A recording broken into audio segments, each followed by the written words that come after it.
کامران بخاری، تحلیلگر امنیت ملی و سیاست خارجی دانشگاه اتاوا از واشنگتن دی سی با ما. آقای بخاری، ایران رابطه خوبی با پاکستان داشته، پاکستان باز رابطه خوبی هم با ایران و هم با عربستان سعودی داشته.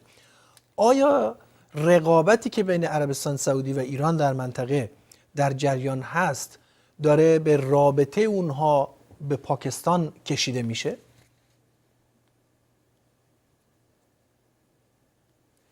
I think it already has to a large extent. I mean, this is not the first time that Jaish al-Adl and before it Jundullah militants struck on Iranian targets and have sanctuaries in Pakistan. The Iranians and the Pakistanis have discussed this before, that this is just the latest incident in a long series of incidents. So already the Iranians look at Pakistan from a very suspicious point of view. And of course, Pakistan is much closer to Saudi Arabia, so I don't see why Tehran would not want to see that as suspicious, to say the least. عربستان سعودی به چه شکل، حرفایی که زده میشه ایرانی ها میگن که این گروه ها مورد حمایت عربستان سعودی هم هستن، ولی الان گفته میشه که یک تبع پاکستانی هم در میان اونها بوده. آیا میشه گفت که پاکستان وارد بازی میشه که عربستان سعودی اون رو ممکنه علیه ایران تنظیم کرده باشه؟ So there are a number of issues to unpack here. Number one is we don't know, for a fact that the Saudis actively support groups like Jaish al-Adl and that target Iran, and then other groups that have targeted Iran elsewhere in Khuzestan, in Tehran. And so we don't know that. We haven't seen the evidence, but of course, from the Iranian point of view, that is their claim. And if they have intelligence, they haven't shared it with the world. As for the Pakistani angle to this, again, we don't know if the Pakistani state is actively engaged with this operation, or is it turning a blind eye? Or is this just a simple issue of incompetence on the part of the Pakistanis? This is a remote area in their southwest in which they don't really have a good writ, and therefore such elements are able to find refuge and sanctuary and a base of operations. So there are lots of unanswered questions that we need to answer before we can conclude in any definitive way. آقای بخاری، 40 سال پیش وقتی جمهوری اسلامی تأسیس شد، پاکستان از جمله اولین کشورهایی بود که به رسمیت شناخت جمهوری اسلامی رو.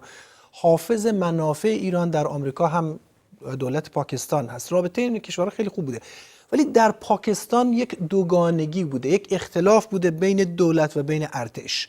آیا ممکنه که بر سر رابطه با ایران هم این مشکل در درون پاکستان وجود داشته باشه؟ Well, I mean, one of the things that is clear is that the Pakistani military has, a disproportionately heavy influence over foreign policy.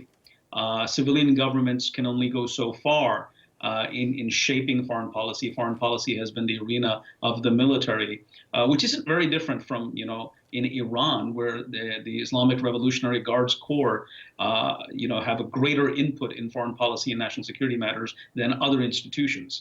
So I wouldn't look at it as, something that, the government is more, open to relations with Iran and the military is not, or vice versa. I just think that when we talk about these kind of issues, we need to understand that in Pakistan, it's the military that's essentially calling the shots because of the weakness of civilian governance, the history of military rule, and of course, this is a domain that has been dominated by the armed forces. خیلی کوتاه، هم در پاکستان نظامی ها قدرت زیادی دارن، هم در ایران سپاه پاسداران بسیار قدرتمنده. اینی که لحن سپاه پاسداران تندتر بوده در برابر پاکستان میتونه معنای این باشه که این دو نیروی نظامی با همدیگه بیشتر مشکل دارن؟ Well, I mean, you have to look at it from the Iranian point of view. This isn't the first attack, as I mentioned earlier.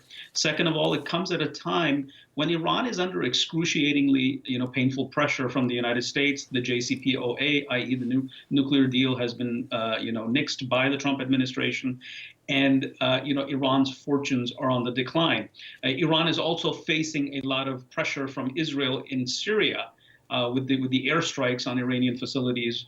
And therefore, Iran, sees this as sort of, an encirclement, a strategic encirclement, and therefore it has to respond. And so the way to respond is the answer to how to respond is, well, you respond in the path of least resistance. Pakistan may be that path in which the Iranians demonstrate their military power projection capabilities, and therefore, they may decide that this is time that they took matters into their own hands. And besides, they've been asking the Pakistanis to do this, but this happens every now and then.